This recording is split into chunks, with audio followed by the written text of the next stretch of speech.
Hey hi hello everyone, Sugan south set from commerce circle. बच्चे आज हम लोग का कौन सा क्लास है? थर्ड क्लास है। आज हम लोग देख रहे हैं बच्चे basic concept of income tax. बच्चे उसमें हम लोग इंट्रोडक्शन वाला ही चैप्टर है ये हमारा। उसमें हम लोग का टॉपिक है मार्जिनल रिलीफ। कौन सा टॉपिक है बच्चे? Marginal relief. छोटा सा टॉपिक है, मजा आने वाला है बच्चे, थोड़ा सा हटके कंसेप्ट सीखने को मिलेगा बच्चे को। चलिए बच्चे, मार्जिनल या सीमांत राहत मतलब समझ आ रहा है बच्चे? कुछ राहत मिल रहा है यहाँ पे बच्चे। क्या मिल रहा है अपन को? राहत, कुछ रिलीफ मिल रहा है। सर रिलीफ क्या है बच्चे? अपन देखना चाहेंगे। बच्चे चाहोगे देखना? यस। चलिए बच्चे लोग देखना चाह रहे हैं कि सर हमको क्या राहत मिलने वाला है। सर देखो क्या होता है बच्चे, बहुत ध्यान से समझना। अभी हम लोग सरचार्ज की बात कर रहे थे। किसकी बात कर रहे थे बच्चे? सरचार्ज की बात। सर उसमें हम लोग क्या देखे थे? 50 लाख से 1 करोड़ कमाते हो बच्चे तो कितना परसेंट सरचार्ज लगेगा? 10%। बोलो बच्चे कितना परसेंट लगेगा? 10% लगेगा। बोलो बच्चे। वही सेम चीज बच्चे, आप 1 करोड़ से 2 करोड़ कमाते हो तो 15%। ओके सर, वही बच्चे आप 2 करोड़ से 5 करोड़ कमाते हो तो, वही बच्चे आप 5 करोड़ से ऊपर कमाते हो तो 37%। ये सरचार्ज हो रहा है। बताओ बच्चे। निधि बोल रही है सर मैं गलती से क्या बोलते हैं 50,90,000 कमा। बताओ बच्चे, अब इस 90,000 की वजह से, इस 90,000 की वजह से बच्चे मेरे ऊपर क्या लग गया बच्चे? सरचार्ज। 90 उसके लिए, उसकी वजह से बच्चे क्या लग गया मेरे ऊपर? सरचार्ज। हिंदी में इसको अधिभार बोलते हैं, इंग्लिश में सरचार्ज बोलते हैं। कोशिश करेंगे बच्चे अपन ज्यादा से ज्यादा इंग्लिश टर्मिनोलॉजी को बच्चे अडॉप्ट करें, ठीक है? ये तो मैं तुम लोग के साथ हिंदी सीख चुका हूँ, ठीक है? इसीलिए बच्चे अपन इंग्लिश टर्मिनोलॉजी जितना ज्यादा अडॉप्ट करेंगे उतना हमारे लिए फायदेमंद रहेगा। चलिए तो सर देखो 90,000 की वजह से निधि क्या लग रहा है बच्चे आपके ऊपर? 10% सरचार्ज। टैक्स के ऊपर 10% का और टैक्स लग रहा है बच्चे। डन। तो अब हम लोग ये चेक करेंगे बच्चे, सर इसमें क्या छूट मिल रहा है। अब देखो बच्चे बहुत ध्यान से, इसमें क्या छूट मिल रहा है देखो। सर इसके अंदर हम लोगों को बोल रहा है ये देखो, 90 लाख से अधिक में क्या लिखा है बच्चे? कुल आय 50 लाख से अधिक है। बोलो बच्चे, कुल आय क्या है बच्चे? 50 लाख से अधिक है। तो कर की राशि 50 लाख से अधिक आय की राशि पर आय से अधिक नहीं होनी चाहिए। सर नहीं समझ आया। सर देखो मेरा आय 50 लाख है। मेरा आय कितना है बच्चे? 50 लाख। तो सरचार्ज नहीं लगेगा। अब मैं 50 लाख से 1 रुपए भी एक्स्ट्रा कमाया, 50 लाख से 1 रुपए भी एक्स्ट्रा कमाया तो मेरे ऊपर क्या अट्रैक्ट हो गया? सरचार्ज। तो क्या बच्चे 50 लाख से 1 रुपए या बच्चे 90,000 एक्स्ट्रा कमाए तो सिर्फ 90,000 पे 10% लगेगा या पूरे टैक्स पे 10% लगेगा? पूरे टैक्स पे 10% लगेगा। मान के चले इसको अपन प्रूव करेंगे। सर इसके पूरे टैक्स, पूरे इस पे बच्चे मान के चले मैं टैक्स निकाल रहा हूँ, ऐसे मोटा मोटा देख लेते हैं बच्चे, तो ये 13,39,500 आ रहा है। सर इसका बच्चे हम लोग देखते हैं 10% सरचार्ज कितना होगा बच्चे? इसका 10% कितना होगा सरचार्ज? 1,33,950। एक जीरो खा जाएंगे अपन। चलिए सोच के देखो बच्चे। अब बताओ निधि बोरी में 90,000 एक्स्ट्रा कमा के गुनाह कर दी। 90,000 एक्स्ट्रा कमा के गुनाह कर दी। 90,000 एक्स्ट्रा कमाई, लेकिन टैक्स एक्स्ट्रा कितना दे रहे हैं उसकी वजह से? 1,33,000। देखो 50 बच्चे ये बराबर बनता है, लेकिन सरचार्ज बच्चे क्यों लगा? क्योंकि बच्चे 90,000 एक्स्ट्रा कमाए। बच्चे ये नॉर्मल टैक्स है। ये जो अपन नॉर्मल कैलकुलेशन सीखे हैं ना, अभी तुम लोग को निकलवाने दूंगा मैं, वो नॉर्मल टैक्स है। तो बच्चे 10% हम लोग ये जो सरचार्ज लग रहा है बच्चे हमारे ऊपर, क्यों लग रहा है बच्चे? क्योंकि हम लोग 50 लाख से ज्यादा कमाए, सिर्फ 1 करोड़ से ज्यादा कमाएंगे, 2 करोड़ से ज्यादा कमाएंगे। तो सर 2 करोड़ से मैं ज्यादा कमा रहा हूँ, जितना ज्यादा कमा रहा हूँ बच्चे कम से कम टैक्स उससे ज्यादा नहीं होना चाहिए। टैक्स उससे ज्यादा नहीं होना चाहिए। अगर उससे ज्यादा टैक्स हो गया तो क्या करेंगे बच्चे? अपन को उसका राहत मिल जाएगा। उतने तक का बच्चे अपन को क्या हो जाएगा? छूट मिल जाएगा। उतने तक का अपन को क्या हो जाएगा बच्चे? छूट मिल जाएगा। बस इतनी सी बात बोलते हैं। चलिए अब फटाफट से बच्चे एक एग्जांपल लेते हैं और इसको प्रैक्टिकली समझते हैं। नहीं तो बच्चे एक बार में से समझ नहीं आता है, ठीक है? कोई दिक्कत नहीं बच्चे। चलिए जल्दी से बच्चे तुम लोग इसको निकालो। अगर बच्चे निधि का इनकम 50,90,000, बोलो बच्चे सर इसके इनकम 50,90,000 है तो टैक्स कितना होगा बच्चे? कैलकुलेट करो बच्चे, टैक्स कैलकुलेट करो। उड़ाने से ही निकाल दो बच्चे, उड़ाने से ही निकाल दो। कैलकुलेशन ऑफ टैक्स, हेडिंग लिख लेना calculation of tax by old ratio. हाँ बच्चे चलिए, calculation of tax by old ratio. मैं देखता हूँ कौन बच्चे पहले निकाल के बताएगा। प्रॉपर निकालना कॉपी में। हाँ 10% को प्लस करेंगे। चलिए बच्चे लोग मुझे बता रहे थे सर टैक्स ऑन बच्चे 50 लाख 90,000 में अगर मैं टैक्स निकाल रहा हूँ बच्चे तो अच्छा बिना बच्चे सर चार्ज किए 13,05,000। चलिए इसमें बच्चे 8 में कर दिया क्या सर चार्ज कितना परसेंट कितना हो जाएगा बच्चे 1,33,950। तो टोटल कितना हो जाएगा बच्चे चलिए टोटल टैक्स सरकार मेरे से इतना मांग रहे हैं कितना 14 लाख ठीक है इतना सरकार मेरे से टैक्स मांग रहे हैं। बच्चे लोग बता रहे सर हम लोग नहीं देंगे। सर क्यों नहीं देंगे बोले बताओ बच्चे। सर मैं 90,000 एक्स्ट्रा कमाया 90,000 क्या कमाया एक्स्ट्रा उसके वजह से एक्स्ट्रा टैक्स कितना देना पड़ रहा है मुझे 1,33,950। क्या मैं इतना देना चाहूंगा नहीं देना चाहूंगा। तो सर इसके लिए बच्चे तुमको एक लाइन लिखा है इसको अच्छे से फिर से पढ़ते हैं अपन। कुल आय 50 लाख से अधिक है तो फिर कर की राशि 50 लाख से अधिक की आय की राशि पर इस आय से अधिक नहीं होगी। बोलो बच्चे सर 50 लाख से अधिक की जो आय है उस पर बच्चे उस आय से अधिक नहीं। यहाँ 50 लाख से अधिक कितना है बच्चे बताओ बच्चे। सर 50 लाख से अधिक की आय कितना है 90,000। तो 90,000 से बच्चे अधिक की राशि बच्चे उसका कर नहीं होगा उसका आयकर बच्चे 90,000 से ज्यादा नहीं होगा। चलिए बच्चे अब दूसरा निकालो इसको ए कर देते हैं यहाँ पे भी। बोल बच्चे सर अब निकालो टैक्स ऑन 50,000 निकालो टैक्स ऑन 50 लाख में कितना निकलेगा 13,12,500 ठीक है 13,12,500 बच्चे मेरे को 50 लाख में निकलता है। सर 50 लाख है तो उसमें सरचार्ज लगेगा क्या बताओ बच्चे 50 लाख है तो उसमें सरचार्ज लगेगा क्या नहीं लगेगा। अब इसमें क्या बोलते हैं बच्चे बहुत ध्यान से समझना। सर अगर 50 लाख से अधिक है 50 लाख से अधिक है तो आय की राशि बोलो बच्चे 50 लाख से अधिक कितना है बच्चे मेरे पास 90,000। इससे अधिक बच्चे कर नहीं होना चाहिए इससे अधिक कर नहीं होना चाहिए। बताओ 90,000 तक कर दे सकता हूं मैं बताओ बच्चे। सर 100% यहाँ पे बच्चे 100% ऑन एक्सेस ऑफ बच्चे या 50 लाख से on excess of 50 lakh 50 lakh से जितना भी एक्सेस है 50 लाख से जितना भी ज्यादा है उसमें कितना टैक्स लगेगा मुझे 100%। कितना ज्यादा है बच्चे हमारे एग्जांपल में 50 लाख से अधिक कितना इनकम है सर 50 90 माइनस 50 लाख कितना अधिक है 90,000 अधिक है। चलिए बच्चे तो सर इतना को इसमें पूरा टैक्स दे दिया इसमें बच्चे फुल टैक्स दे दिया क्यों फुल दे दिया बच्चे लिख रखा है फुल 90 से ज्यादा नहीं होना चाहिए 90 तक मैं दे सकता हूँ 90 से ज्यादा नहीं होना चाहिए। पर और रिपीट कर रहा हूँ पहला वाला सिचुएशन 50 लाख से ज्यादा था तो नॉर्मल कंडीशन था बच्चे 50 लाख 90,000 पे पूरा टैक्स निकाले सरचार्ज निकाले और टोटल टैक्स बता दे 40,73,450 बता दे किसी कोई डाउट नो डाउट।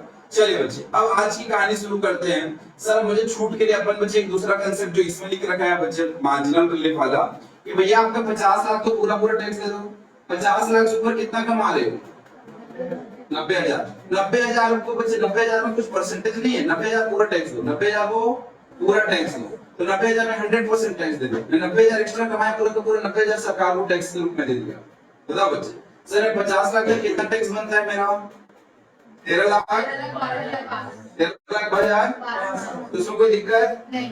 मैं 50 लाख से एक्स्ट्रा कितना कमाता हूँ 90,000 में पूरा सरकार को बोलते हैं पूरा ले लो तुम 90,000 को पूरा ले लो तो कितना टैक्स बनेगा जल्दी से बताओ 14,02,500। अब बता दो बच्चे ये ए वाला पॉइंट है ये बी वाला किसमें कम बन रहा है ऊपर में कम बन रहा है ऑनलाइन वाले बच्चे लोग बताओ इसमें कम हो रहा है बच्चे हमारा 14,02,500 बी में हो रहा है बच्चे। तो पॉइंट ये है बच्चे ये हमारा एक रिलीफ मिल गया बोलो बच्चे हम लोग को कितने का रिलीफ मिल गया बच्चे ऑलमोस्ट 71,000 आसपास का बच्चे रिलीफ मिल गया। सर क्यों मिला बच्चे रिलीफ पता है क्योंकि सर हम लोग का 90,000 की वजह से 90,000 की वजह से बच्चे में ज्यादा टैक्स दे रहा था 90,000 की वजह से क्या कर रहा था बच्चे ज्यादा टैक्स दे रहा था बच्चे। Is it clear to all clear है बच्चे यहाँ तक।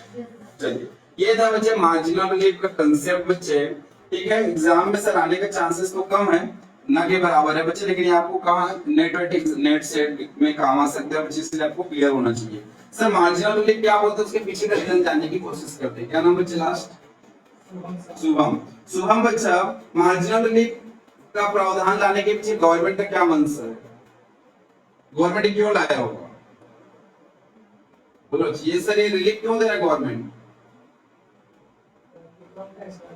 हाँ बच्चे, अगर मान के चलिए कोई व्यक्ति 50 लाख से ज्यादा कमा रहे हैं, 10,000, 20,000, 30,000, तो हाँ, तो उसको भी बच्चे पूरा पूरा 10% सर चार्ज लग जा रहा है। तो कहेंगे उसके साथ, देखो सोच के देखो ना बच्चे, ये बच्ची हमारी 50 लाख 90,000 कमा रही है और एक बच्चा 90 लाख 80,000 कमा रहा है बच्चे, सर दोनों पे सर चार्ज लग रहा है, दोनों पे ही सर चार्ज लग रहा है। तो भैया आप सर चार्ज दो, कोई दिक्कत नहीं है, लेकिन क्या बोलते हैं आपका क्या नहीं होना चाहिए सर, जो एक्स्ट्रा इनकम है, ये जो एक्स्ट्रा इनकम कमाए 90, इससे ज्यादा नहीं होना चाहिए, इससे ज्यादा नहीं होना चाहिए। इसीलिए देखो दूसरा वाला सिचुएशन में 50 लाख का टैक्स निकाला और 90,000 को पूरा ही टैक्स दे दिया। मैं और जानते तो बच्चे जानते थे कि क्या सरकार के लिए बोले मैं 90,000 एक्स्ट्रा कमाई हूं ना, पूरा का पूरा ले लो टैक्स के रूप में, इससे ज्यादा और कुछ कर सकती है क्या? नहीं। तब भी बच्चे 90,000 पूरा देने के बाद भी इसका टैक्स कम बन रहा है, तब भी इसका टैक्स कम बन रहा है। तो ये छूट दिया है बच्चे जो मार्जिनल है बच्चे, मार्जिनल मतलब जो 50 लाख और 60 लाख के आसपास जो फॉल करेंगे, या यहाँ पे बच्चे 1 करोड़ से 2 करोड़ के बीच में बच्चे 1 करोड़ 10 लाख 1 करोड़ 20 लाख, सोचो ना कोई 1 करोड़ 10 लाख कमा लिया तो उसको बच्चे यहाँ पे एक्स्ट्रा 15% सर चार्ज देना पड़ रहा है, तो बच्चे फंस जाएगा ना वो। इसीलिए बच्चे जितना एक्स्ट्रा कमाए उतना तक टैक्स, उससे ज्यादा टैक्स नहीं देना है। समझ आया बच्चे? देखो इसमें सर, इसमें देखो बच्चे 90,80,000 में अगर करोगे बच्चे तो इसमें कोई दिक्कत नहीं है। क्यों? क्योंकि 90-80 में बच्चे नॉर्मली कैलकुलेशन होगा, उसमें कोई बेनिफिट नहीं मिलेगा। क्यों? क्योंकि देख रहा हूँ बच्चे 50 लाख से बहुत 40 लाख जाता है, इसमें कोई दिक्कत है क्या? नहीं दिक्कत है बच्चे। चलिए बच्चे, ये एग्जाम्पल था, तुम लोग बच्चे इसके अंदर एक और एग्जाम्पल दे रखा है, उसको घर से करके आओगे, ठीक है? इसके अंदर एग्जाम्पल दिया, पीछे में भी देख लेना बच्चे, क्वेश्चन होगा तो इसको घर से करके आना बच्चे, ठीक है? बेसिक एग्जाम्पल है, कोई दिक्कत नहीं। चलिए आगे बढ़े बच्चे। सर महत्वपूर्ण परिभाषा में हम लोग जाना चाहते हैं, लेकिन महत्वपूर्ण परिभाषा में जाने से पहले एक छोटा सा पॉइंट है, इसको फॉर्मेट टाइप से दे रखा है बच्चे, उसको अपन गो थ्रू कर लेते हैं। ये वाला क्या जोड़ना है घटाना है बच्चे, कुछ दे रखा है बच्चे, इसको अपन महत्वपूर्ण नोट पढ़ लेते हैं, उसके बाद अपन जाएंगे बच्चे, ठीक है? शुरू करें इसको, थ्योरी है। चलिए सर जोड़े, क्या जोड़े बच्चे देखते हैं। सर जो भी बच्चे आप कमाओगे उसमें क्या जोड़ना है बच्चे? स्वास्थ्य और शिक्षा उपकर। कितना परसेंट बच्चे? अच्छा, अभी पीछे हम लोग देख रहे थे बच्चे, दोनों में से ए और बी दोनों में से कम कौन सा था? बी कितना था बच्चे? 14 लाख, सॉरी हाँ 14,02,500। अब इसके ऊपर बच्चे 4% उपकर लगा दो। उपकर मतलब बच्चे सेस, उपकर मतलब एजुकेशन और हेल्थ सेस, स्वास्थ्य मतलब हेल्थ और ये एजुकेशन, हाँ 56,000। टोटल कितना हो जाएगा?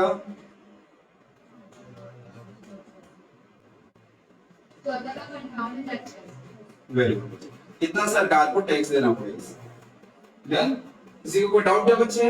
ये बुक में दिया हुआ है, इसको एक बार गो थ्रू करेंगे और इसके अगले एग्जांपल को भी गो थ्रू करेंगे। तो सर जो भी इनकम निकल के आएगा बच्चे, आयकर एवं अधिभार की राशि पर बच्चे देखो, सबसे पहले अपन आयकर निकालेंगे, उसके ऊपर क्या निकालेंगे? अगर सरचार्ज है अधिभार है तो निकालेंगे, दोनों को जोड़ेंगे बच्चे और उसके ऊपर क्या निकालेंगे? 4% कर या बच्चे एजुकेशन से। अब बच्चे मेरे को अनामिका बच्ची बताएगी, अनामिका बच्ची कमाती है 40 लाख रुपए, कितना परसेंट सरचार्ज लगेगा? बोलो 40 लाख रुपए कमाती है, कितना सरचार्ज लगेगा? बताने दो बच्चे, उसको इतना मेहनत करके आ रही है पढ़ने, ठीक बता बच्चे, बोलो बच्चे कितना लगेगा? नहीं लगेगा, हाँ 50 लाख से ऊपर में लगता है, ठीक है? बेसिक्स है। अभी अपन रिवीजन भी किए, 50 लाख से 1 करोड़ के बीच में 10%, 1 करोड़ से 2 करोड़ के बीच में 15%, 2 करोड़ से 5 करोड़ के बीच में 25%, 5 करोड़ से ऊपर 37%। बच्चे गो थ्रू करो, बेसिक बेसिक चीजें हैं, ये मैं बार बार बोल रहा हूँ, ये एग्जाम में नहीं आएगा, लेकिन बच्चे किसमें काम आएगा? आपको आगे लाइफ में थोड़ा काम आएगा, और तभी बच्चे तुम बाकी बच्चों से अलग बन पाओगे। नहीं तो बच्चे मैं भी इंपॉर्टेंट क्वेश्चन अभी बच्चे करा दूंगा, रटवा दूंगा, नंबर भी ले आओगे बच्चे, लेकिन उसका कोई ज्यादा फायदा है क्या? बताओ, डिग्री के बेसिस में कुछ होता है क्या? नहीं बच्चे, आपकी नॉलेज ही आपको आगे लेकर जाएगा। चलिए संक्षेप में बच्चे देखो, कुल आय पर निर्धारित दरों से आयकर बच्चे मतलब टोटल टैक्स बच्चे देखो, यहाँ पे क्या करना है? Tax on total income, tax on total income जो भी आया बच्चे हमारा बिना सरचार्ज के, उसके वजह से अगर उसमें सरचार्ज है तो जोड़ेंगे, नहीं है तो जोड़ेंगे क्या? बताओ बच्चे 50 लाख से कम है उसके ऊपर सरचार्ज ही नहीं लगता है। बताओ बच्चे पीछे क्या नाम बच्चे? सिमरन। सिमरन बोलते नहीं मेरे को तो उपेंद्र सर बताया सरचार्ज लगाना है, वो लगा के आ गए बच्चे एग्जाम में 0 नंबर। बताओ बच्चे सर जब 50 लाख से कम है तो सरचार्ज लगेगा? हाँ बैठ जाओ बच्चे, ठीक है। तो सर यहाँ पे सरचार्ज अगर 50 लाख से ऊपर है तभी लगेगा, नहीं तो नहीं लगेगा, ठीक है बच्चे। ओके चलिए 10% 15% जो भी अलग अलग है इस केस में भी। उसके बाद बच्चे जो इनकम दोनों को जोड़ने से, ये प्लस ये दोनों को जोड़ने से बच्चे जो आ जाएगा उसमें अपन क्या लगाएंगे? जैसे एग्जांपल के लिए लेते हैं बच्चे हमारा 20 लाख आया, सरचार्ज बच्चे उसका 2 लाख आया, टोटल बच्चे कितना हो गया हमारा? 22 लाख आया। अब 22 लाख पे बच्चे मेरे को 4% और क्या लगाना पड़ेगा बच्चे? हेल्थ एंड एजुकेशन से बच्चे 4% कितना आ रहा है इसका? 88,000, ठीक है। तो टोटल कितना हो जाएगा देकर? 22,88,000 हो जाएगा, ठीक है। इतना सरकार को टैक्स देना है। तुम लोग को भी बहुत भारी भारी लग रहा होगा ना, 20 लाख 50 लाख 1 करोड़ 2 करोड़ है। अच्छा धीरे धीरे कॉमर्स की दुनिया में ये सब से तो खेलना है तुम लोगों को, ठीक है। हाँ दिया रहेगा बच्चे, वो ऐसे आएगा ही नहीं, इतना नहीं पूछता बच्चे। फिर भी तुम लोग को तो आइडिया लग गया ना, 50 लाख से बच्चे 1 करोड़ तक 10%, 1 करोड़ से बच्चे 15%, 25% बच्चे थोड़ा बहुत रुक कर लेना, एकदम से पूछता नहीं है, बट आपको क्लियर होना चाहिए बच्चे। और अभी तो शुरुआत है, तो तीसरा दिन है बच्चे, अभी पढ़ते पढ़ते तो सब याद हो जाएगा, सारे फॉर्मेट सब याद हो जाएगा, ठीक है। तो इसलिए तुमको कोई लोड लेने की जरूरत नहीं है। चलिए बच्चे लोग, साल हमारा कब शुरू होता है बच्चे? 1 अप्रैल को, खत्म कब होता है? 31 मार्च।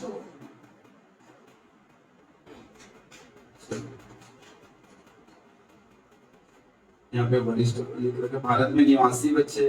अब एक चैप्टर के अंदर मैं पढ़ाऊंगा बच्चे निवासी का क्या कहानी है बच्चे, ठीक है। देख लो यहाँ पे भारत में बच्चे राम भारत जो निवासी था, 1 अप्रैल 1963 में पैदा हुआ था बच्चे, वह 31 मार्च 2023 को बच्चे वरिष्ठ नागरिक माना जाएगा, उसे कर निर्धारण वर्ष बच्चे 23-24 का लाभ मिलेगा। बच्चों को बता इसमें 1 अप्रैल को जो पैदा हुआ है तो 60 साल कब कंप्लीट होगा, 80 साल कब कंप्लीट होगा वो बता रहे हैं। चलिए बच्चे फर्म करदाता, अगर फर्म बच्चे तुम बच्चे पार्टनरशिप फर्म बना के काम कर रहे हो तो बताओ बच्चे तुम पे कितना लगेगा? सर ये तो वाला है बच्चे। सर अल्पकालीन के लिए बच्चे 15%, दीर्घकालीन में बच्चे 20 हो सकता है, 10 हो सकता है बच्चे। ये पूंजी लाभ में पढ़ाऊंगा।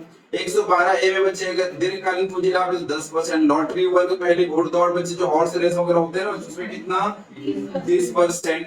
और बच्चे अन्य आय में बच्चे तुम्हारा फर्म कंपनी फर्म उसके अन्य आय में कितना, हम लोग के केस में क्या था अन्य में 5, 10, 20 ऐसे था ना बच्चे। या न्यू स्कीम में बच्चे 10 था, ओल्ड स्कीम में बच्चे 5 था, फिर 20 था, फिर 30 था, लेकिन फर्म में सीधा 30 से, ठीक है बच्चे। इससे स्वागत करेंगे उनका 30% से स्वागत करेंगे बच्चे, ठीक है। और यदि बच्चे 1 करोड़ से ज्यादा कमा रहे तो उनके ऊपर सरचार्ज कितना लगेगा बच्चे? 12%। सीमांत राहत बच्चे उनका भी सेम टाइप से मिल जाएगा बच्चे, ठीक है, जितना लगेगा। स्वास्थ्य और शिक्षा ऊपर उनके ऊपर भी लगता है बच्चे फर्म के लिए, पार्टनरशिप फर्म के लिए, तो हाँ जी हाँ उनके लिए भी कितना लगता है बच्चे? 4% लगता है बच्चे। तो सर हम लोग समझ गए, थोड़ा बेसिक आइडिया लग गया बच्चे। ओके अब हम लोग परिभाषा शुरू करें, जिसके लिए हम लोग आए हैं बच्चे फर्स्ट क्लास, हमारा परिभाषा के लिए होना चाहिए। चलिए इंपॉर्टेंट डेफिनेशन बच्चे, यहाँ पे इंपॉर्टेंट तुम लोग भी लिख लो बच्चे। सर यहाँ पे वेरी 108 बार इंपॉर्टेंट, ज्यादा परिभाषा नहीं है बच्चे, ठीक है। सर क्यों इसको ऐसे लिखवा रहे हो सर? क्योंकि यहाँ से एक परिभाषा आपको एग्जाम में एक बोलता हूँ बच्चे, यहाँ से 3-4 परिभाषा तुमको देखने को मिल सकता है बच्चे। 3 आ सकता है तो 55 नंबर के लिए आएगा, 5 देगा तो 3-3 नंबर के लिए देगा। एक परिभाषा बच्चे बीच में पूछ लेता है बच्चे, ठीक है। चलिए शुरू करें परिभाषा, शुरू किया जाए। Okay done. चलिए बच्चे सर सबसे पहले हम लोग बहुत सारी परिभाषा पढ़ेंगे बच्चे, लेकिन सबसे पहले अपन कौन से शुरू कर रहे हैं? आय। सर आय क्या पढ़े तो आय का परिभाषा अपन को पता होना चाहिए। बोलो बच्चे आय का परिभाषा हम लोगों को पता होना चाहिए। आय मतलब क्या होता है? बोलो आय मतलब क्या होता है? तो सर आय का कोई परिभाषा नहीं दिया है सर, ये सेक्शन 2 सब सेक्शन 24 बोलता है, धारा 2 सब धारा बच्चे 24 बोलता है। सर यहाँ पे बच्चे आय का परिभाषा नहीं दिया। आय का परिभाषा दिया है क्या? नहीं दिया। तो सर कैसे पता चलेगा आय के बारे में? सर आयकर अधिनियम के बच्चे इस शब्द से कोई परिभाषा नहीं है दी गई बच्चे, इस अधिनियम इस कानून में बच्चे कोई परिभाषा नहीं दी गई, इस कानून में कोई परिभाषा नहीं, कोई डेफिनेशन नहीं है। तो सर आपको कैसे पता चलेगा कि आय क्या क्या है? तो बच्चे कुछ ऐसा लिस्ट बना दिया 20 चीज का, ये 20 जो चीजें हैं बच्चे हमारे आय होंगे, क्या होंगे? आय होंगे। चलिए बच्चे सबसे पहले बच्चे हम लोग देखें लाभ, क्या देखें बच्चे? लाभ। बच्चे तुम बिजनेस करके लाभ कमा रहे हो, प्रॉफिट कमा रहे हो, ये है बच्चे लाभांश। बच्चे शेयर मार्केट में पैसा लगाया बच्चे वहां से डिविडेंड कमा रहे हो, बच्चे लाभ शेयर का अंश कमा रहे हो, ठीक है। सर देखिए बहुत ध्यान से समझना, पुण्यार्थ एवं धार्मिक उद्देश्यों के लिए स्थापित ट्रस्ट एवं बच्चे संस्था, वैज्ञानिक शोध संघ, बच्चे बहुत ध्यान से समझना। सर जैसे अभी मान के चलिए अयोध्या धाम है, अयोध्या एक ट्रस्ट है बच्चे, वहां पे लोग पूजा करने जाएंगे, चढ़ावा देंगे बच्चे, शिरडी में जाके चढ़ावा देंगे। सर वो भी बच्चे, वो भी उनके लिए क्या कहलाएगा? आय कहलाएगा। समझा रहे बच्चे? तुम लोग को तो लग रहा है हम भगवान जी को दे रहे हैं, इनकम टैक्स गवर्नमेंट को लग रहा है हमारे लिए आय हो रहा है, गवर्नमेंट को क्या लग रहा है वो हमारे लिए आय है। समझ रहे हो? जिनके तो टैक्स मिलना चाहिए उनको थोड़ी पता है बच्चे कि उनको क्या मतलब है, पुण्य हो या ना हो, बट मैटर ये है बच्चे कि वो हमारे आय के डेफिनेशन के अंदर आ जाता है, ट्रस्ट में देते हैं। सर वैज्ञानिक शोध संघ, वैज्ञानिक शोध संघ मतलब बच्चे जो साइंटिस्ट लोग बच्चे रिसर्च कर रहे हैं। खेलकूद संघ है बच्चे जो खेल करवा रहे हैं बच्चे, कंपटीशन करवा रहे हैं बच्चे, उन लोगों को जो भी जैसे बीसीसीआई बच्चे खेलकूद संघ है, उसको भी तो आय होता होगा। अभी कितना पैसा कमाते हैं क्रिकेट में बच्चे? वो एक एनजीओ एक संघ है बच्चे, लेकिन सबसे ज्यादा पैसा कमाते हैं क्रिकेट में। देन अगला है बच्चे विश्वविद्यालय एवं अन्य शिक्षा संस्थान, जैसे बच्चे तुम्हारा जो यूनिवर्सिटी है वो भी बच्चे एक तरह से एक व्यक्ति है, वो भी जो आय कमाता है उसको भी जो फीस मिलता है वो भी आय के डेफिनेशन में आएगा बच्चे। अस्पताल हो गया, चिकित्सा संस्थान हो गया, निर्वाचन ट्रस्ट। ये निर्वाचन ट्रस्ट या रेफरल ट्रस्ट क्या होता है बच्चे? ये जो भी जो नगर निगम सॉरी निर्वाचन आयोग है बच्चे, जो चुनाव करवा रहे हैं ना, अभी जहाँ पे हर जगह चुनाव होगा, ये बच्चे मोदी जी करवा रहे हैं क्या? भूपेश बघेल जी करवा रहे हैं क्या? नहीं, निर्वाचन आयोग बच्चे एक संस्था है वो करवाता है, निर्वाचन आयोग एक संस्था है वो करवाता है। तो इसीलिए बच्चे निर्वाचन आयोग को ही बच्चे बहुत ध्यान से समझना, उसको भी अपन क्या मानेंगे? एक हाँ, उसका भी जो उसको चंदा मिल रहा है उसको भी अपन क्या मानेंगे? आय मानेंगे बच्चे। डन। चलिए ये कहानी है। लाभ हो गया, लाभांश हो गया बच्चे, पुण्यार्थ धार्मिक उद्देश्यों का ट्रस्ट, ये सब हो गया बच्चे, चंदा जो चंदों से आय है। उसके बाद बच्चे कर्मचारी को प्राप्त अनुलाभ, बच्चे अभी जो सैलरी चैप्टर पढ़ेंगे उसमें देखेंगे बच्चे अनुलाभ परक्विजिट क्या होता है। यह बच्चे प्रॉफिट इन लिeu ऑफ सैलरी, मतलब बच्चे देखो तुमको सैलरी के बदले बच्चे एक कार का फैसिलिटी मिल रहा है, एक ड्राइवर मिल रहा है, एक कुक मिल रहा है, तो बच्चों भी इनडायरेक्ट रूप से आपको क्या हो रहा है बच्चे? बेनिफिट मिल रहा है कि नहीं मिल रहा है? उसको भी तुम्हारा क्या मानेंगे? आय मानेंगे। उसको भी क्या मानेंगे? आय मानेंगे। चलिए कोई विशेष भत्ता अथवा बच्चे लाभ जो करदाता को अपने कर्तव्यों का पालन करने के लिए किए गए बच्चे व्ययों की पूर्ति के लिए स्वीकार किए गए हों। जैसे बच्चे मुझे ऐसे पता चला है तुम्हारे जो यहाँ पे सर है कॉमर्स के जो पुराने सर है शर्मा सर करके, उनको बच्चे यहाँ पे जितना भी व्यापम एग्जाम होता है उसके हेड बनाते हैं, ऐसे मैं सुना हूँ। तो बच्चे आप मान के चलिए व्यापम एग्जाम करवा रहे हैं बच्चे, तो उनको कुछ न कुछ रेमुनरेशन मिलता होगा। क्या मिलता होगा? रेमुनरेशन। तो रेमुनरेशन को बच्चे इस आय में दिखाना पड़ेगा। जब वो अपने इनकम टैक्स रिटर्न भरेंगे ना, तो भी बच्चे देखो वो अपने कर्तव्य को पालन करने के लिए या बच्चे कुछ भी उनको स्पेशल भत्ता या कुछ भी एक्स्ट्रा मिल रहा है बच्चे काम करने के लिए। जैसे बच्चे जो सीआरपीएफ लोग हैं, उन लोग बच्चे जो उस एरिया में जाते हैं, जैसे बस्तर दंतेवाड़ा जाते हैं, तो उनको अलग से भत्ता मिलता है। क्या मिलता है? भत्ता। तो भी बच्चे उनका किसमें जुड़ेगा? आय में जुड़ेगा बच्चे, ठीक है, एक्स्ट्रा इनकम जो मिलता है। चलिए अगला है बच्चे करदाता को अपने कर्तव्य पालन करने के लिए अपने निजी व्ययों की पूर्ति के लिए तो जीवन निर्वाह की बढ़ी हुई लागत की क्षतिपूर्ति के लिए बच्चे क्षतिपूर्वक भत्ता। वही बच्चे सिर्फ समझ लो, अगर व्यक्ति जाके बच्चे बस्तर में रह रहा है, बस्तर में जीवन निर्वाह करना आसान है क्या? अब तो नॉर्मल हो गया है बच्चे, पहले जमाने में बहुत कठिन था। तो बच्चे वहां पे जंगल में रहना पड़ रहा है, खाने पीने का दिक्कत है, बच्चे बाहर से मंगवाओ, ये करो करो। तो सर जीवन निर्वाह करने के लिए उनको अपना निजी खर्चा करने के लिए बच्चे जो भी पैसा लग रहा है बच्चे उसको गवर्नमेंट किस नाम से देती है? क्षतिपूरक भत्ता, कंपनसेशन अलाउंस होते हैं। क्या बोलेंगे बच्चे? कंपनसेशन अलाउंस के नाम से जानेंगे, ठीक है। तो ये कहानी है इसका। अगला है बच्चे हमारा अगला पॉइंट 6 पॉइंट बच्चे 7 पॉइंट प्रतिनिधि करदाता को प्राप्त कोई लाभ या बच्चे अनुलाभ का मूल्य। बच्चे प्रतिनिधि मतलब क्या होगा बच्चे? इंग्लिश वाले बच्चे नहीं तो इंग्लिश का वर्ड बता दें मुझे जहां तक अगर बच्चे प्रतिनिधि करदाता मतलब किसी का जैसे मान के चलिए कोई डेथ कर जाता है तो उसके बिहाफ पे बच्चे कोई ना कोई उसको प्रतिनिधि करेगा ना, उसको कोई रिप्रेजेंट करेगा, रिप्रेजेंटेटिव ऐसे बोलेंगे बच्चे। हाँ वो इंग्लिश में बच्चे रिप्रेजेंटेटिव एसएससी बोलेंगे। क्या बोलेंगे? रिप्रेजेंटेटिव एसएससी जो है बच्चे उसको अगर कोई लाभ मिल रहा है बच्चे, तो उसको भी अपन किस में मान ले, आय मान लेंगे बच्चे। एक भी चीज को नहीं छोड़ रहे, देख लो। चले बच्चे, उसके बाद है बच्चे, वह धन जो व्यापार अथवा पैसे के शीर्षक में कर योग्य है। बोलो, व्यापार अथवा पैसे के शीर्षक में क्या है बच्चे लोग, वो तो लेंगे ही लेंगे। पूंजी लाभ को लेंगे ही लेंगे बच्चे। म्यूचुअल फंड कंपनी है, सहकारी समिति है बच्चे, कोऑपरेटिव बैंक वगैरह है, कोऑपरेटिव सोसाइटी है। तो धान वान खरीदते हैं बच्चे लोग, क्या होते हैं, कोऑपरेटिव सोसाइटी होते हैं। जो मंडी है ना, वो भी एक तरह से कोऑपरेटिव सोसाइटी है बच्चे। सर के बीमा व्यवसाय के लाभ, बोलो के बीमा व्यवसाय के लाभ, बोलो बच्चे। सर उसके अगर उससे भी कोई कमाई हो रहा है बच्चे, तो उससे भी आए। सर लॉटरी, वर्ग पहली, घोड़ दौड़ बच्चे, सबसे भी जो कमा रहे हैं बच्चे, सब क्या कहलाएगा, हमारा आय कहलाएगा बच्चे। डन, समझ आए बच्चे यहाँ तक? 11 पॉइंट और भी पढ़ लेते हैं बच्चे, इन सबको भी समझ। स्पष्टीकरण कोई बार घर में खेलना मतलब बच्चे ताश के खेल अथवा इनाम जितने सब लिख रखे थे, सब बच्चे आप घर में एक बार पढ़ना बच्चे, ठीक है। चलिए बच्चे आगे बढ़ सकते हैं आज की कहानी के लिए। चलिए, प्रोविडेंट फंड और बच्चे सुपर निवेशन फंड अथवा कर्मचारियों के कल्याण हेतु स्थापित किसी फंड में कर्मचारियों का अंशदान नियोक्ता की आय होगी। बच्चे बहुत ध्यान से समझना।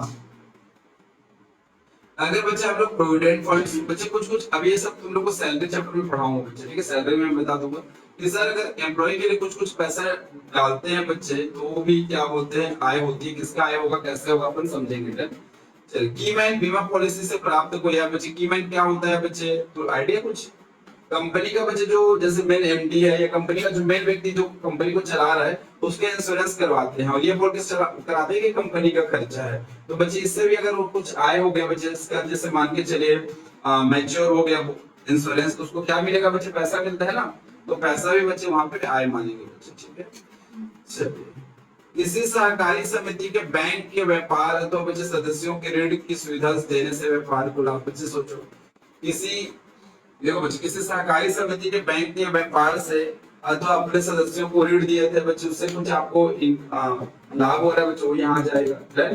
उसके बाद है बच्चे, अंशों के जारी करने पर प्राप्त प्रतिफल एवं अंशों को उचित बाजार मूल्य अथवा का अंतर आय माना जाएगा। बोलो, अंशों को जारी करने का प्राप्त बच्चे प्रतिफल, बोलो अंशों के जारी करने का प्राप्त प्रतिफल एवं अंशों के उचित बाजार मूल्य का बच्चे अंतर आय माना जाएगा। नहीं समझ आया होगा तुम लोग को बच्चे। देखो सर, अंशों का जारी प्राप्त प्रतिफल और अंशों का बाजार मूल्य बच्चे, सर मान के चलिए मैं शेयर खरीदा था, आज उसका बाजार मूल्य ज्यादा है बच्चे, तो सर मेरे को फायदा हो रहा है ना, तो भी तुम्हारा क्या माना जाएगा, आय माना जाएगा। हालांकि इसमें बहुत सारे रहेंगे, कैपिटल गेन में पढ़ेंगे बच्चे पर।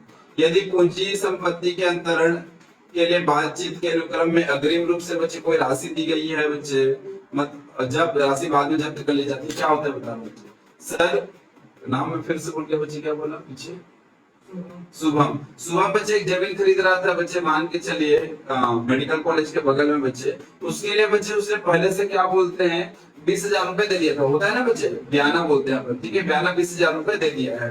अब बच्चे बाद में कुछ बात उन लोग की ऐसी बनी कि बच्चे वो डील कैंसिल हो गया, और सामने वाला बोलता है भैया मैं पैसा वापस नहीं करूंगा, जो ये क्या बोलते हैं, ये अग्रिम राशि है बच्चों, जब्त कर लूंगा, अग्रिम राशि क्या कर लूंगा, तो सामने वाला जो जब्त करेगा उसकी भी क्या कहलाएगी, आय कहलाएगी।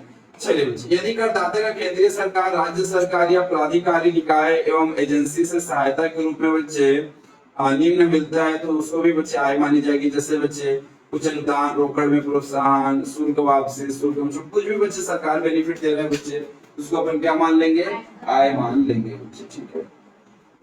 ये सब छोटी छोटी चीजें हम उस टाइप के हिसाब से बच्चे सब लिख के दे दिए हैं। चलिए, कहां फिर से आ गए, ये देखो एलपीजी गैस का अनुदान बच्चे, सब्सिडी मिलता है ना एलपीजी का, उसको भी तुम लोग आय मान ले रहे थे, देख रहे हो। एक तो बच्चे हमसे इतना पैसा ले रहे हो, थोड़ा सब्सिडी मिल गया तो भी आय मान। सब्सिडी क्या होता है, जैसे बच्चे आप सिलेंडर लेने के लिए, गैस सिलेंडर आपसे 1100 रुपए ले लिए और 500 रुपए बच्चे आपके अकाउंट में बच्चे सब्सिडी के रूप में भेज दिए, तो 500 जो तुम्हारे खाते में आएगा बच्चे, उसको क्या बोल रहा है, आय बोल। यदि किसी व्यक्ति का बच्चे 1,4,17 या इसके पश्चात किसी व्यक्ति या व्यक्तियों के बिना प्रतिफल या अपूर्ण प्रतिफल राशि या संपत्ति का मूल्य आय में शामिल किया जाएगा बच्चे, इसको अध्याय 12 में विस्तृत अध्ययन के लिए देखिए इनका, ठीक है। चलिए, अगला बच्चे, किसी व्यक्ति को नौकरी से निकालने या उसकी सेवा शर्तों में परिवर्तन के कारण बच्चे प्राप्त क्षतिपूर्ति। बच्चे होता है ना, जैसे मान के चले तुम कहीं भी जॉब कर रहे हो, अगर तुमको बीच में निकाल देते हैं 1 महीने का एडवांस सैलरी मिलता है, 1 महीने का बच्चे तुमको क्या मिल जाता है, सैलरी, या कोई भी बच्चे क्षतिपूर्ति राशि मिल रहा है, क्या मिल रहा है बच्चे, हाँ कंपनसेशन अमाउंट बोल सकते हैं इंग्लिश में। तो पैसा जो तुमको मिल रहा है बच्चे उसको अपन क्या बोलेंगे, क्या बोलेंगे बच्चे, आय बोल देंगे। कितना सारा आय बोलेंगे।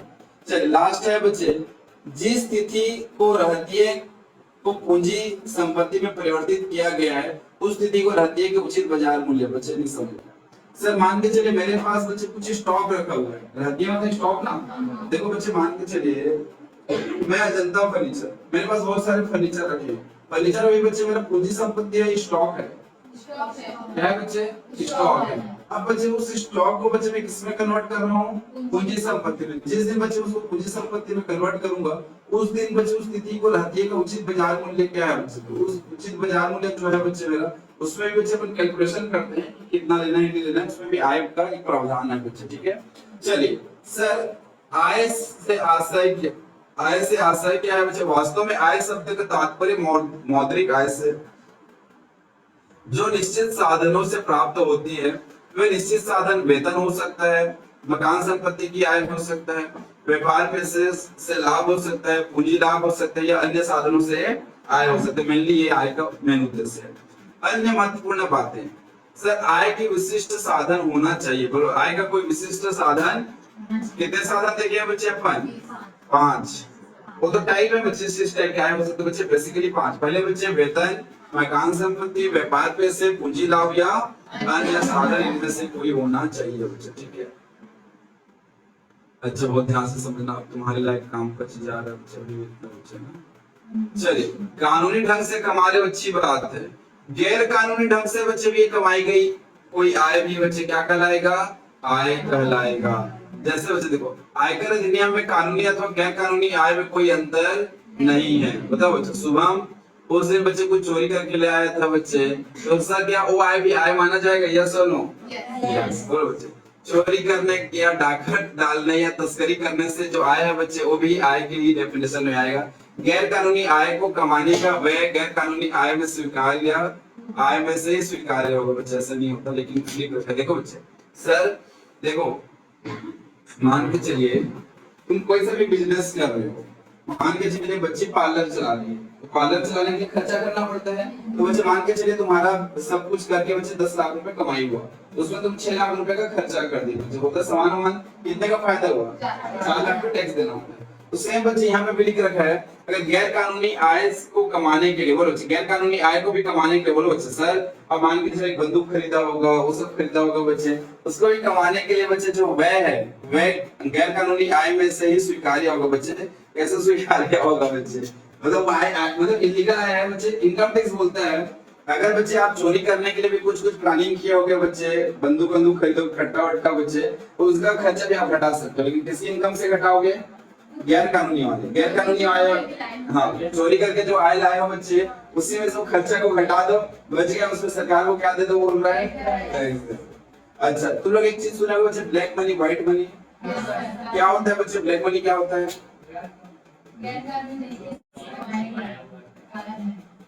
बोलो ब्लैक मनी क्या होता है बच्चे, काला धन जो बच्चे बोल रहे, बताओ बच्चे। एक बच्चा कुछ बोल रहा था, सही बोल रहे हैं। ऑनलाइन वाले बच्चे लोग इतना शांत क्यों हैं आज? शालिनी कुछ नहीं बोल रही। हाँ Payal want to say something, Payal go ahead. Sir जो गलत तरीके से कमाएगा तो वो ब्लैक में आएगा।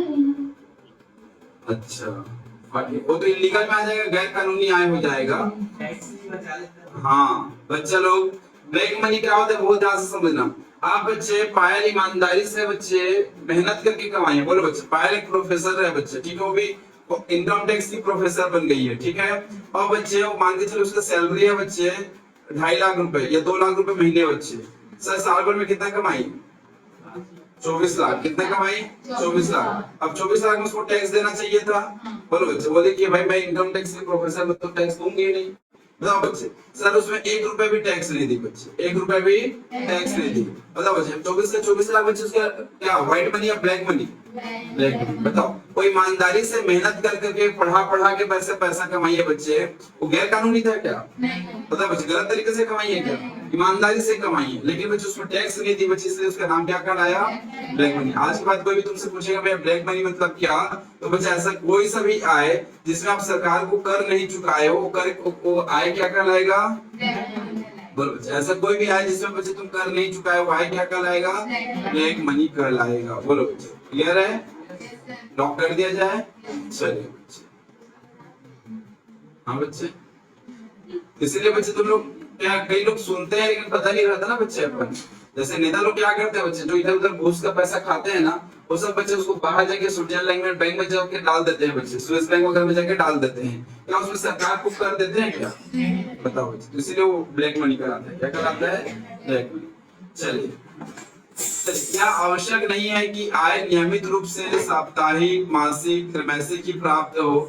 इकट्ठी मिली हुई रकम भी बच्चे आय हो सकती है, बशर्ते अन्य सिद्धांतों के अनुसार आय हो। बोलो बच्चे, सर जरूरी नहीं है बच्चे कि इनकम आप महीने महीने कमा रहे हो, हफ्ते हफ्ते कमा रहे हो या क्वार्टरली कमा रहे हो बच्चे। सर एक ही बार आप जमीन बेच के भी कमा लिए बच्चे, साल भर में एक जमीन बेचती हूँ बोल रही बच्ची। क्या नाम बच्चे आपका? बगल ये, हाँ खुशबू, कुसुम बच्चे बोल रही है साल भर में बच्चे एक जमीन बेचती है, पूरा साल भर चल जाता है। ठीक है बच्चे, तो सर साल भर में बेच के भी पैसा अभी क्या कहलाएगा बच्चे? आएगा। हाँ, काला धन कहाँ कहलाएगा बच्चे? उसमें टैक्स देना पड़ता है। चलिए ओके, आय बाहर से प्राप्त होनी चाहिए बच्चे, बहुत ध्यान समझना। ऑनलाइन वाले बच्चे लोग अब जगाते हैं, थोड़ा सो गए होंगे ना। वेरी गुड बच्चे, अभी हम लोग थोड़ी देर पहले देख रहे थे बच्चे, मान के चलिए अभी यहाँ पे रायगढ़ में बहुत धूमधाम से दुर्गा पूजा हुआ। उस दुर्गा पूजा में बच्चे तुम लोग जो जगह बच्चे 10 रुपए, 20 रुपए, 50 रुपए कर करके देखे बच्चे, पता चला भाई उनके पास 50 लाख रुपए आ गए पैसे। तो 50 लाख रुपए बच्चे आयकर विभाग के हिसाब से क्या है? वो आय है, इनकम है बच्चे, वो इनकम के दायरे में आ जाएगा। लेकिन सोचो बच्चे, सर मान के चलिए 10 बच्चे लोग मिलके बच्चे पूरा दुर्गा पंडाल लगाए, तो लोग बच्चे क्या किए, सब लोग 10 रुपए के बच्चे 1000 रुपए जमा किए। कितना हो गया? 10,000। 10,000 में बच्चे 2,000 का मूर्ति लाए, 1,000 पंडाल करते करते प्रसाद वगैरह करते करते सर 8,000 खर्चा हो गया। कितना खर्चा हो गया? 8,000। कितना बच गया? अब बताओ बच्चे, सर क्या 2,000 आए हैं? उस 2,000 पे टैक्स देना चाहिए क्या? नहीं।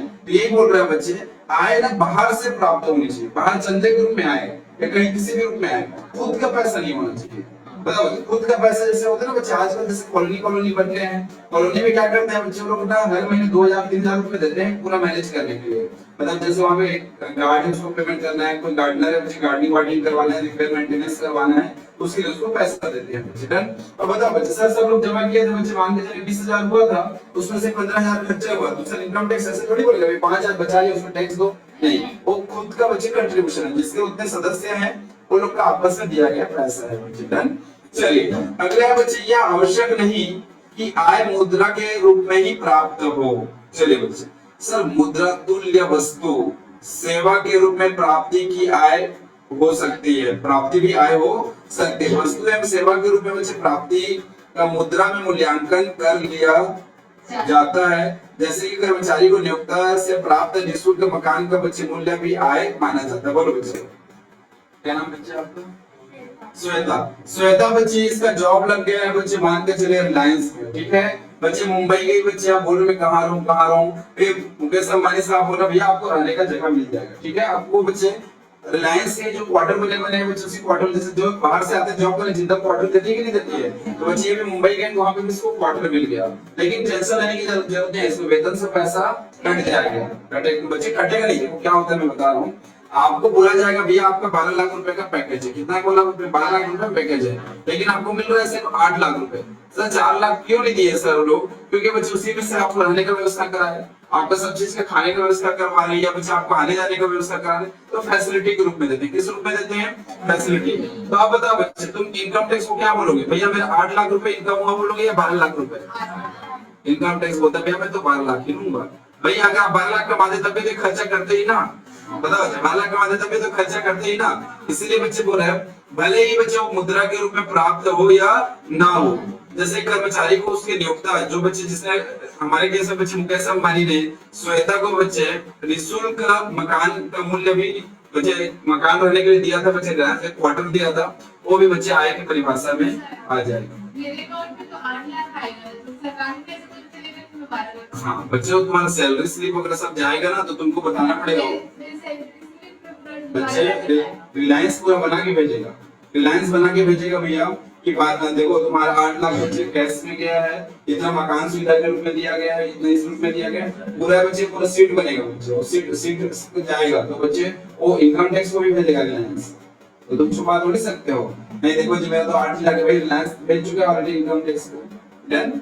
तो बच्चे पूरा डिटेल बनता है, क्लियर है बच्चे। चलिए आय चाहे अस्थायी हो या निरंतर हो, स्थायी हो या नियमित हो या अनियमित, से आय मतलब आय है, ठीक है बच्चे। कमाई गई हो या प्राप्त की गई हो, दोनों ही आय कर योग्य आय। बोलो बच्चे, सर कमाई मतलब मेहनत से कमाए बच्चे, या बच्चे आपको कोई कंपनसेशन मिल गया, बच्चे मान के चलिए हाईवे बन रहा था, बगल में आपने जमीन चला गया, आपको कुछ पैसा मिला, बोलो बच्चे, अब बच्ची बोले मैं बेचना थोड़ी चाह रही, वो तो उन लोग लिए ना।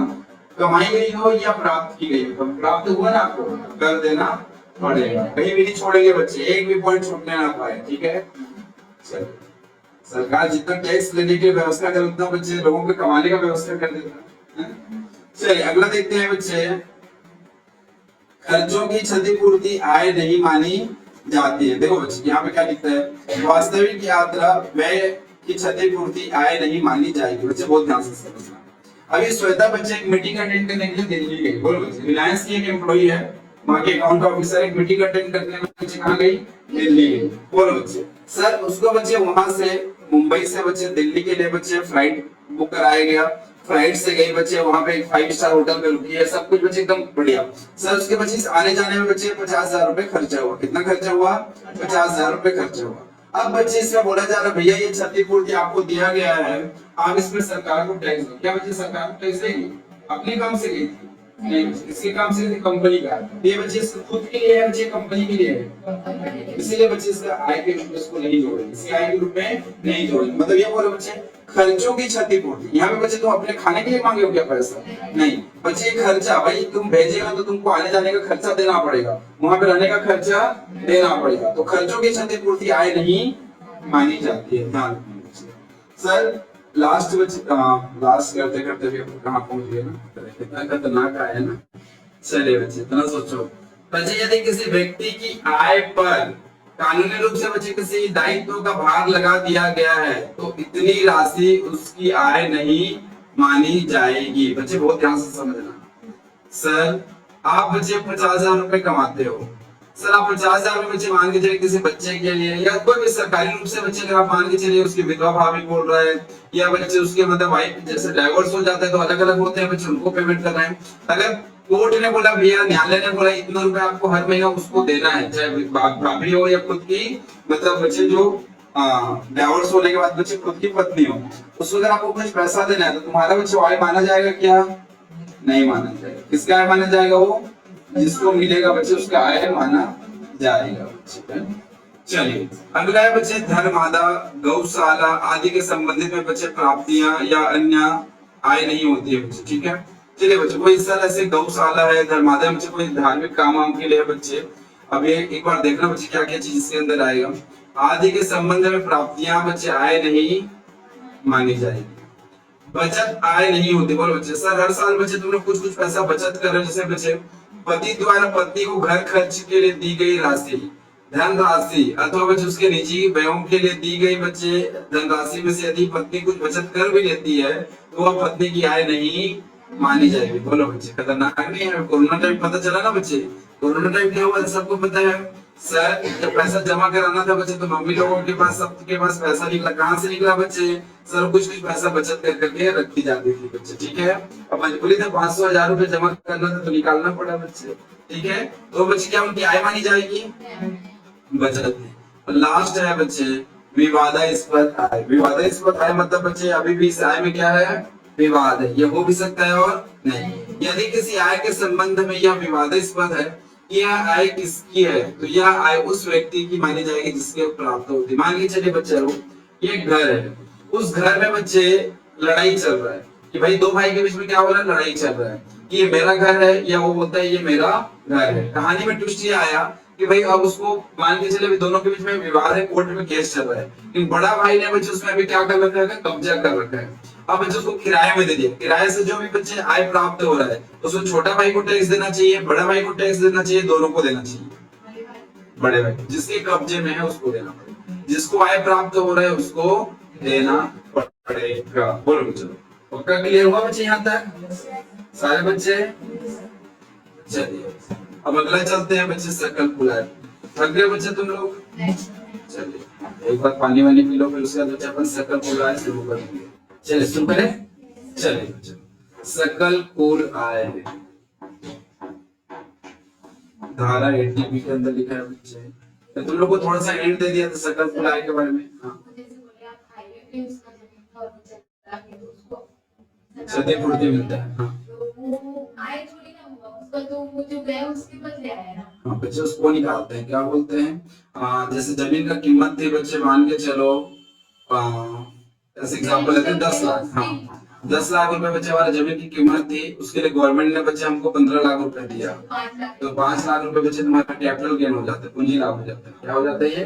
पूंजी लाभ बच्चे, ठीक है। क्षतिपूर्ति के रूप में जो मिल रहा है पैसा वो भी आ जाता है इस टाइप से, ठीक है। चलिए चलो, सकल कुल आय। सर सकल कुल आय बच्चे बहुत आसान है सर, इन सबको जोड़ देना है। वेतन से आय, मकान संपत्ति से आय, व्यापार और पैसे से आय, पूंजी लाभ से, अन्य साधनों से, सबको जोड़ दो तो क्या निकल के आ जाएगा? सकल कुल आय। आज इंग्लिश मीडियम वाले बच्चे लिए इसको इंग्लिश में बोलते हैं बच्चे ग्रॉस टोटल इनकम। डन बच्चे, कोई दिक्कत नहीं, बस इतनी सी बात है। चलिए दूसरे शब्दों में बच्चे ये कुछ लिखा हुआ है, सब पढ़ लेना बच्चे, ठीक है। कुल आय बच्चे कैसे होता है, तो बच्चे थोड़ा सा मैं तुमको आइडिया दिया था। इससे जब सकल कुल आय निकल चुका है बच्चे, सबको जोड़ने से क्या निकल के आ गया? हाँ ग्रॉस टोटल इनकम निकल के आ गया है। इसके अंदर बच्चे हम लोग को कुछ ना घटाने का मौका मिलता है, इसके अंदर हम लोग को कुछ घटाने का मौका मिलता है। क्या क्या घटाने का मौका मिलता है बच्चे? 80C से 80U तक बच्चे अपन को कुछ बच्चे 80C से 80U तक बच्चे अपन को कुछ सेक्शन में बच्चे छूट मिलते हैं घटाने का। चलिए बच्चे क्या क्या घटाने का छूट मिलता है बहुत ध्यान से समझना। 80C से 80U तक सकल कुल आय विभिन्न, देखो बच्चे ये सकल कुल आय में तो बच्चे सब जुड़े होंगे, ये सब क्या होंगे? जुड़े होंगे। और 80C से 80U बच्चे एक धारा है, 80C धारा से लेकर 80U तक धारा तक बच्चे बहुत सारे कटौतियां हैं, डिडक्शन बोलते हैं, इंग्लिश में क्या बोलते हैं बच्चे? डिडक्शन। इसको बच्चे अपन छूट लेते हैं। इसको एक बार बच्चे अपन पढ़ लेते हैं, ठीक है। ऑनलाइन वाले बच्चे लोग, अब मैं किसके पास जाऊंगा? संजना के पास। संजना बच्ची आप सकल कुल आय पढ़ना, मैं कुल आय बताऊंगा, ठीक है। चलिए पहला पॉइंट पढ़ो बच्चे, पीछे देखे थे इन सबको टोटल कर देते ना, वेतन, मकान संपत्ति, व्यापार, पैसा, पूंजी, अन्य साधन, सबको जोड़ देते तो क्या बना था बच्चे लोग? सकल कुल आय। अब उसमें बच्चे मैं क्या माइनस कर दूं? चलिए बच्चे सकल कुल आय में से बच्चे, हाँ सकल कुल आय में से बच्चे 80C से 80U के तक की कटौतियों को बच्चे मैं क्या करूंगा? घटा दूंगा। जो भी राशि इसमें बचेगी बच्चों क्या कहलाएगी? कुल बच्चे। सर सबको घटाने के बाद जो राशि बचेगी उसको क्या बोलेंगे? कुल आय बोलेंगे बच्चे। Anyone doubt? No doubt. चलिए बच्चे अगला चलते हैं बच्चे। सर सकल कुल आय को बच्चे पूर्णांकित राउंड अप नहीं किया जाता बच्चे, इसको ना 10 रुपए के रेट जैसे बच्चे इसको नहीं किया। सकल कुल आय जितना भी है बच्चे मान के चलिए सब तुम्हारा 8,90,513 रुपए उतने लिखेंगे बच्चे, पूरा लिखेंगे।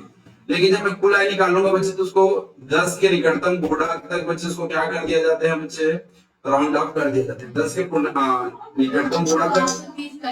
हाँ बोलो बच्चे, म्यूट कर लो बच्चे, म्यूट कर लो। चलो बच्चे क्लियर है यहाँ तक? चलिए क्लियर है बच्चे यहाँ तक? अगला बच्चे सकल कुल आय पर कर नहीं लगाया जाता। कर किस पे लगाया जाएगा बच्चे?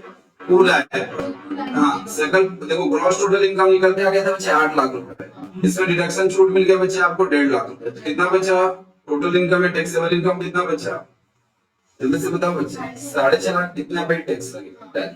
इसलिए बच्चे कुल आय के निर्धारित दरों से बच्चे कर की गणना या टैक्स लगाई जाती है।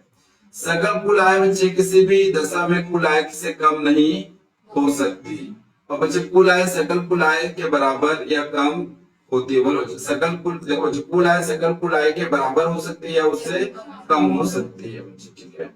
बच्चे सकल कुल आय ज्यादा है बच्चे कम हो सकती है क्या? नहीं, ये नहीं हो सकती, ये कम होगी, ठीक है। सकल कुल आय में बच्चे कृषि आय शामिल नहीं की जाती। लेकिन बच्चे 5,000 से अधिक कृषि आय होने पर कुल आय में बच्चे पृथक रूप से बच्चे कृषि का आय जोड़कर इसको निकाला जाता है। तत्पश्चात कृषि आय पर बच्चे कर की छूट का विधि से निर्धारित विधि से दे दिया जाता है। इसको अभी पढ़ेंगे, कृषि आय पढ़ेंगे ना अभी, एग्रीकल्चर इनकम का क्या प्रोसेस है बच्चे। अभी तुम लोग एकदम से ऐसा तो नहीं लगता क्या पढ़ रहे हैं, दिमाग में नहीं जा रहा है, सब ऐसे लग रहा होगा कुछ कुछ, ठीक है बच्चे, कुछ कुछ ऐसे लगेगा, इसमें कोई बड़ी बात नहीं है बच्चे, क्योंकि ये सब बच्चे एकदम से नया है ना तुम लोग के लिए। लेकिन धीरे धीरे बच्चे जैसे जाते जाओगे बच्चे वैसे क्लैरिटी आते जाएगा। ये देखो जिस तरीके से जो चार्ट में बनाने की कोशिश करते हो बना के दे रखा है बच्चे। सर वेतन से आए, मकान संपत्ति से आए, व्यापार पैसे से, पूंजी अन्य साधनों से बच्चे सबको जोड़ दिया। ये क्या कराया बच्चे, सकल कुल आए। एटीसी से एटीयू तक बच्चे कटौतियां हैं बच्चे, फिर कुल आए बच्चे यहाँ पे आ गया बच्चे। चलिए 1 मिनट के लिए बच्चे इसको पढ़ो, उसके बाद बच्चे अपन आगे चलेंगे बच्चे। आभासी डिजिटल संपत्ति क्या बोलता है बच्चा लोग। एक टॉपिक आता है, एवरीवन फोकस हियर, आभासी डिजिटल संपत्ति। आभासी मतलब जो एक्चुअल में एग्जिस्टेंस है क्या, उसको नोट के रूप में देख सकते हो क्या, सिक्के के रूप में देख सकते हो क्या, नहीं, वर्चुअल है। वर्चुअल मतलब आभासी, आभास कर सकते हो, देख छू नहीं सकते। डिजिटल एसेट बच्चे क्या बोल रहे हैं, डिजिटल। तुम लोग बच्चे क्रिप्टो करेंसी के बारे में बहुत सुने होंगे बच्चे, लेकिन कोई देख सकता है क्या उसको, वो बच्चे ऑनलाइन मोड पे ही रहता है। किस मोड में रहता है, ऑनलाइन मोड पे में रहता है बच्चे, ठीक है। जैसे शेयर मार्केट में भी आज के लोग डीमैट फॉर्म में होते हैं। शेयर बच्चे कभी भी तुमको किस रूप में नहीं आएगा, हार्ड कॉपी के रूप में नहीं आता, किस रूप में रहता है, डीमैटेरियलाइज मतलब ऑनलाइन फॉर्म में ही रहता है। तो सर यहाँ पे बोल रहे भाई ऐसे आभासी संपत्ति का अर्थ है बच्चे ऐसे कोई जानकारी हो, कोई कोड हो, कोई नंबर हो, कोई टोकन हो बच्चे, तो भारतीय मुद्रा या किसी विदेशी मुद्रा में नहीं बच्चे, मुद्रा में नहीं होना चाहिए। क्रिप्टोग्राफिक माध्यम से बच्चे या अन्यथा किसी नाम से उत्पन्न हो, मूल्य का बच्चे एक डिजिटल प्रतिनिधित्व प्रदान करना बच्चे। जैसे जो क्रिप्टो करेंसी बच्चे कुछ ना कुछ मूल्य का रहता है ना बच्चे, भाई पैसे पैसे में रहता है उसका, 1 रुपए 2 रुपए बच्चे। लोग को लगता है 5 रुपए लगाने में कोई बुराई नहीं है बच्चे। ऐसे करके सोचो तो इतने करोड़ लोग रुपए इसमें पैसा लगाते हैं। 1 करोड़ 1 रुपए भी मान के चलिए, क्रिप्टो करेंसी में बच्चे बता रहे 5 रुपए लगाई, कितना रुपए लगाई, 5 रुपए। और बच्चे सिर्फ भारत नहीं पूरे विश्व में लगाते हैं बच्चे। सर सोच चुके देखो बच्चे, सिर्फ 10 करोड़ लोग ही लगाए होंगे बच्चे। भारत में खुद 140 है, लेकिन पूरे विश्व में 10 करोड़ लोग लगाए। कितना रुपए बच्चे आ गए उसके पास, 50 करोड़ रुपए आ गए बच्चे। तो इस तरीके से बच्चे ये सब क्या होता है ना, बहुत बड़े बड़े अमाउंट में इम्पैक्ट करते हैं बच्चे, क्योंकि छोटे लेवल में तो है नहीं, ये बहुत बड़े लेवल में काम करते हैं। चलिए तो बच्चे इन सबको भी बच्चे अपन एक नया डेफिनेशन लाया है बच्चे कि एक हमारा वर्चुअल डिजिटल एसेट होता है। पहले बच्चे इनका कोई अस्तित्व नहीं हुआ करता था, पहले इनका कोई अस्तित्व, अब बच्चे इनको भी एक नाम दिया गया है बच्चे कि सर जो इलेक्ट्रॉनिक रूप में स्थानांतरित होता है, जो शेयर वाला जो मैं बोला बच्चे, ये सब संग्रहित व्यापार किया जाता है, ये सब भी बच्चे अब हमारा एसेट है, ये सब भी हमारा क्या है, संपत्ति है। इसको भी बेच के पैसा कमाओगे तो तुमको क्या देना पड़ेगा, कर देना पड़ेगा, ठीक है। उसको भी बेच के पैसा कमाओगे तो क्या देना पड़ेगा, कर देना पड़ेगा बच्चे। एक अपूर्णीय टोकन हो, समान प्रकृति का बच्चे कोई अन्य टोकन, चाहे उसे किसी भी नाम से जाना जाए। अन्य बच्चे कोई अन्य डिजिटल संपत्ति जैसा केंद्रीय सरकार बच्चे, अगर सरकार भी कोई ऐसे निकाले डिजिटल संपत्ति या बच्चे निर्दिष्ट करता है ये हमारा डिजिटल संपत्ति है, तो उसको अपन मानेंगे कि भैया ये हमारा क्या है बच्चे, डिजिटल संपत्ति है, ये बोल के अपन मानेंगे।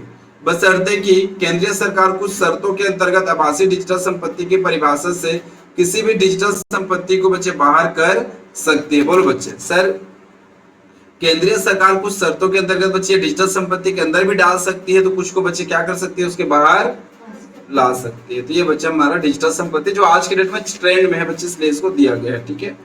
चलिए अगला क्या है बच्चे, हमारा एग्रीकल्चर इनकम। कृषि आय का बच्चे एक चैप्टर ही है बच्चे हम लोग का।